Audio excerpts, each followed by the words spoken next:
नमस्कार, मैं हूं मिलिंद खांडेकर और आप देख रहे हैं हिसाब किताब आज करेंगे अनिल अग्रवाल का। अनिल अग्रवाल के वीडियो आपने सोशल मीडिया में देखे होंगे। इंटरव्यू में वो अपनी कहानी बताते हैं कि कैसे उन्होंने पटना में कबाड़ बेचने से काम शुरू किया था, फिर 19 साल की उम्र में एक सूटकेस लेकर मुंबई पहुंच गए थे और मुंबई से अपना कारोबार फैलाते फैलाते वो लंदन पहुंच गए। लंदन स्टॉक एक्सचेंज में उन्होंने अपनी कंपनी वेदांता रिसोर्सेस लिमिटेड को लिस्ट कर लिया। अब अनिल अग्रवाल लंदन में ही रहते हैं। उनकी संपत्ति जो ताज़ा अनुमान है उसके मुताबिक करीब 35,000 करोड़ रुपए है। तो ये पटना से लंदन तक का सफ़र एकदम सपनों जैसा है। वाया मुंबई ये सफ़र उन्होंने तय किया है। अनिल अग्रवाल अब भी वेदांता रिसोर्स लिमिटेड यानी VRL के चेयरमैन हैं। एक और कंपनी जो भारत के शेयर बाजार में लिस्टेड है वेदांता लिमिटेड, उसके भी वो चेयरमैन हैं। लेकिन ये सपनों के सफ़र पर, सपनों की कहानी पर अब अमेरिका की रिसर्च कंपनी वायसराय ने सवाल उठा दिए हैं। उनका ये कहना है कि ये जो VRL कंपनी है, जो कि पेरेंट कंपनी है वेदांता ग्रुप की, उसकी स्थिति अब दिवालिया जैसी हो गई है। वो अपना काम चला रहा है, अपनी जो भारत में लिस्टेड कंपनियां हैं उससे डिविडेंड लेके, ब्रांड फीस लेके वो जैसे तैसे कर चुका पा रहा है। और अगर ये पैसा आना बंद हो जाए तो अनिल अग्रवाल की जो कंपनी है VRL, उसका दिवालिया निकल सकता है। जाहिर तौर पर अनिल अग्रवाल की तरफ से, वेदांता ग्रुप की तरफ से वायसराय रिपोर्ट की खंडन किया गया है। ये कहा गया है कि ये आरोप गलत है। तो आज पूरे मामले को समझते हैं। देखिए, आपको हिंडनबर्ग याद होगा। हिंडनबर्ग की जब रिपोर्ट आई थी अडानी ग्रुप के बारे में, तब भी हमें पता था कि हिंडनबर्ग ने अडानी ग्रुप के शेयरों में शॉर्ट पोजीशन ले रखी थी। मतलब ये हुआ कि उसकी रिपोर्ट आने के बाद अडानी ग्रुप के शेयर गिरेंगे और शेयर गिरने से हिंडनबर्ग को फायदा होगा। तो इसी तरह से वायसराय ग्रुप जो है, इसने VRL यानी जो वेदांता रिसोर्स लिमिटेड, उसके जो बॉन्ड है उसमें शॉर्ट पोजीशन ले रखी है।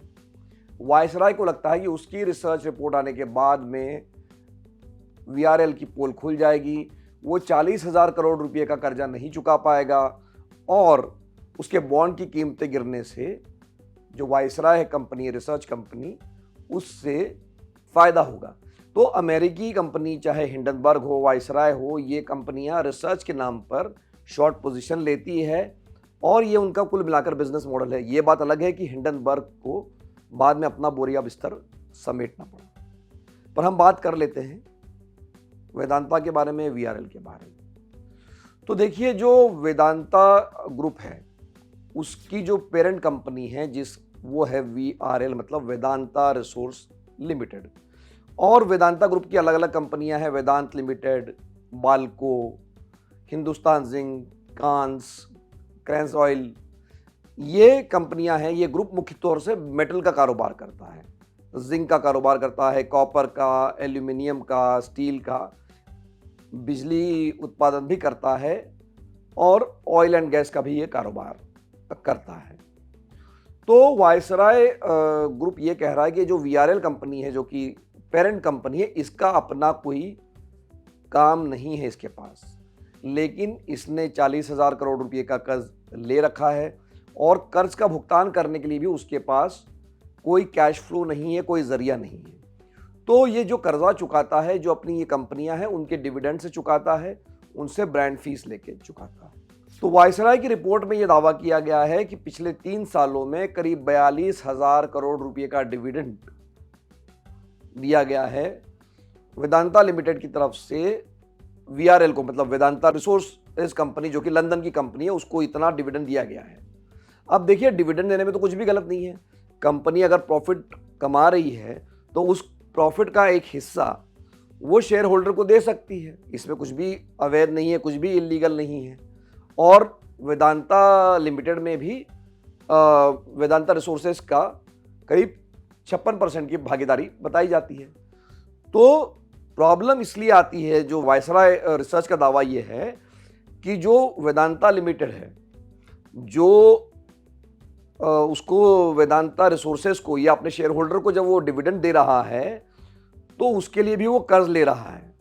उसका ये कहना है कि पिछले 3 सालों में जब 42,000 करोड़ रुपए का डिविडेंड दिया गया है, मतलब डिविडेंड तो ज़्यादा दिया गया है लेकिन हिस्से में आया है वेदांता रिसोर्स के करीब 42,000 करोड़ रुपया।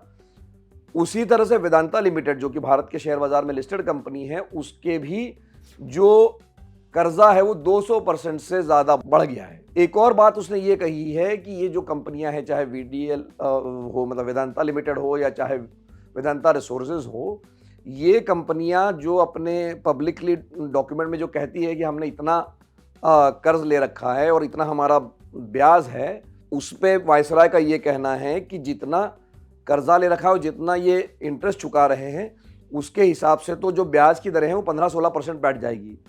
तो उनका शक ये है कि कर्जा ज़्यादा है और ये कहीं बैलेंस शीट से हटा के रखा गया, तभी इंटरेस्ट कॉस्ट इतना ज़्यादा है। कुल मिला के ये कहा जा रहा है कि एक तो ये डिविडेंड दिया जा रहा है, उससे वीआरएल को पैसा मिलता है, लेकिन डिविडेंड चुकाने के लिए जो कंपनी है वेदांता लिमिटेड वो भी कर्जा लेती है। तो वो एक तरह की पॉन्जी स्कीम कही जा रही है, मतलब जिसमें पॉन्जी स्कीम का मतलब होता है कि पैसा जब तक आता रहता है तब तक आप जो है पैसा अपना रोल करते रहते हैं, लेकिन जैसे ही आवक रुक जाती है आपका खेल खत्म हो जाता है। तो यही बात वायसराय रिसर्च कहता है वेदांता रिसोर्सेज लिमिटेड के बारे में कि ये जो कर्जा ले रखा है ये चुका नहीं पाएगा अगर ये खेल खत्म हो जाएगा। दूसरा तरीका उसने ये बताया है कि वो ब्रांड फी लेता है। देखिए, ब्रांड फी भी बहुत स्टैंडर्ड प्रैक्टिस है कि अगर आपका कोई ब्रांड है, वो आपने उसको लैंड कर रखा है, जो मल्टीनेशनल कंपनीज हैं या बड़ी बड़ी कंपनियां अपने ब्रांड, जो होल्डिंग कंपनी रहती है, वो ब्रांड फी लेती है उस कंपनी से जो उसके ब्रांड नेम का इस्तेमाल करती है। जैसे वेदांता ब्रांड है, अगर वेदांता की जो कंपनियां उसका इस्तेमाल कर रही है तो जो पेरेंट कंपनी उसको एक पैसा जाता है। अब यहाँ भी वायसराय का आरोप ये है कि जो ब्रांड फी ली जा रही है वो ज़्यादा है बाकी कंपनियों के तुलना में। चलिए ये भी मान लिया।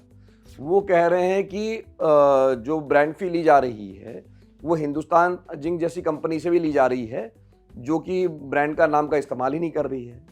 उसमें रेवेन्यू प्रोजेक्शन के आधार पे उसका एक हिस्सा जो है ब्रांड फी मिलती है, तो वो साल की शुरू में ही ले ली जाती है। रेवेन्यू प्रोजेक्शन ज़्यादा बता दिया जाता है और जब साल के आखिर में मान लीजिए उतना रेवेन्यू नहीं होता है तो वो पैसे वापस कर दिए जाते हैं ब्रांड फी का जो ज़्यादा हिस्सा होता है। तो लेकिन उसको भी एक तरह से कर्ज के तौर पे इस्तेमाल करते हैं। मतलब कुल मिला के पैसे को घुमाया जा रहा है यहाँ से वहाँ तक, ये आरोप है वायसराय का। तो ये कारण है कि वो कह रहा है कि जो अनिल अग्रवाल का ये सफ़र है उसमें कहीं ना कहीं छेद लग सकता है। अब इसमें ध्यान देने वाली बात यह भी है कि जो हिंदुस्तान जिंक है, जहाँ से लगभग उसकी आधी कमाई ग्रुप की आ रही है, बाल्को है जो डिविडेंड नहीं दे रही है, हालांकि ये दोनों कंपनियां तो वो है जो अनिल अग्रवाल ने भारत सरकार से खरीदी है, और जब खरीदा भी था तब भी इसको लेकर विवाद हुआ था कि सरकार ने इसको सस्ते में बेच दिया था। खैर ये पुरानी बात होगी। अब बात यह है कि जो ताज़ा आरोप लगे हैं कि अनिल अग्रवाल की कंपनी का दिवाला निकल सकता है, उस पर ग्रुप की तरफ से सफाई आई है। उसका ये कहना है कि इन आरोपों में कुछ भी नया नहीं है, ये जो बातें कह रहे हैं हम पहले ही पब्लिकली इसको बता चुके हैं, सारी बातें हमने सार्वजनिक कर रखी, उसमें छुपाने जैसी कोई बात नहीं है, सबको सब कुछ पता है। और ये मोटिवेटेड रिपोर्ट है, हमको नुकसान पहुंचाने के लिए ये लाई गई है। और ये तो जाहिर है बात, ये बात तो सही है, क्योंकि जब शॉर्ट पोजीशन ले रखी है तो वायसराय कहीं ना कहीं चाहता है कि भाई इसके बॉन्ड के प्राइसेस गिरेंगे तभी उसको फ़ायदा होगा। बॉन्ड के प्राइसेस गिरे भी है, जो कल की खबर है, बॉन्ड प्राइसेस गिरे भी थे वीआरएल के, मतलब वेदांता रिसोर्सेज के, लेकिन वो थोड़े रिकवर कर गए। उसी तरह से जो लिस्टेड भी कंपनियां हैं, चाहे वो हिंदुस्तान जिंक हो या चाहे वो वेदांत लिमिटेड हो, इनके भी शेयरों में गिरावट आई थी जब ये रिपोर्ट प्रकाशित हुई थी, लेकिन अब उसमें भी रिकवरी हो गई है। तो कुल मिला के अनिल अग्रवाल के लिए इस सुनहरे सफ़र में बहुत सारे विवादों से उनका पाला पड़ता रहा है, लेकिन इस बार ये नया विवाद है और अब ये देखने वाली बात होगी कि इस चुनौती से वो कैसे निपटेंगे। हिसाब किताब में आज के लिए इतना ही। अगर हिसाब किताब को लेकर आपका कोई सवाल है तो कमेंट बॉक्स में लिख के भेजिए, हमेशा की तरह मैं इसका जवाब देने की कोशिश करूँगा। एक बार फिर से हिसाब किताब देखने के लिए आपका बहुत बहुत धन्यवाद। नमस्कार।